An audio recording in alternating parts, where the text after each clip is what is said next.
Welcome to the first episode of The Video Store Guy, a show about gaming, movies, TV series, and more.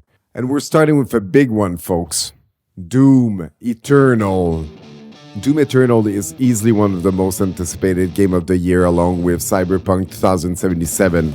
It's a welcome catharsis during this time of uncertainty. So how does Doom 2016 compares to Doom Eternal?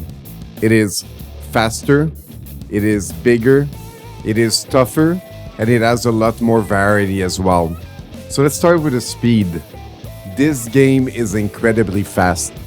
If you want to survive in Doom Eternal, you need to circulate all the time. There's a heightened sense of verticality in Doom 2020 that wasn't present as much in Doom 2016. You will leap out in the air, double dash, grab a pole, fly around. You could be on one side of a combat arena and then be on the other side within a matter of seconds. You will move seamlessly from one glory kill to another, and you'll use that system a lot. Beheading demons, ripping their limbs off, ripping eyes out of their sockets, cracking skulls open amongst other things. You'll have to alternate in between glory kills and using the chainsaw, which is now used to gather some armor shards and also to gather some ammunitions. You'll also use a newly added flamethrower that you can use to gather more armor shards. You'll also use a new ice grenade and the usual frag grenade. I also told you at the beginning that this game was bigger. What did I mean by that? Like any good sequels, everything is bigger, whether it's the environment, the demons, the guns. There's more exploring to do, more Easter eggs, more hidden secrets, cool collectibles like demon toys, id Software music vinyls, floppy disks that you can use to cheat. For example, you could have a QuakeCon crowd cheer for you while you're battling around the arenas.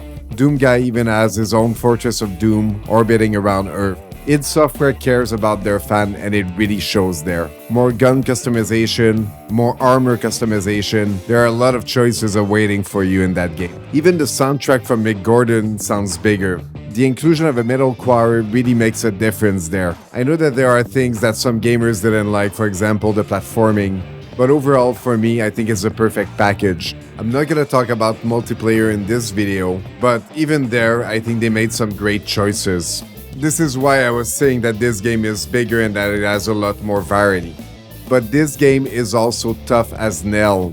I usually don't mind tough games like Bloodborne, Dark Souls, or Ninja Gaiden, but this one was very tough. I started on the Nightmare difficulty and decided to decrease the difficulty to Ultra Violence. I thought it was more enjoyable that way. I still felt like a badass, but it was still difficult to go through. By the way, I'm still going through my first playthrough of the game, because this is the type of game that can saturate you pretty quickly. I want to savor every moment in that game, and I didn't want it to overdose on all the colors, all the kills, all the violence and all that. I just needed a little bit of a breathing time in between each play sessions. If it takes a year to finish Doom Eternal, so be it. And one last thing I'm gonna say about Doom Eternal is that you're always responsible for how you die.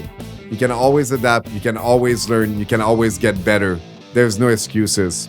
Do I recommend Doom Eternal? It should be pretty clear to you by now that I love that game. If you don't like first-person shooter, if you don't like violent games, this one is not for you. Otherwise, you will adore this game.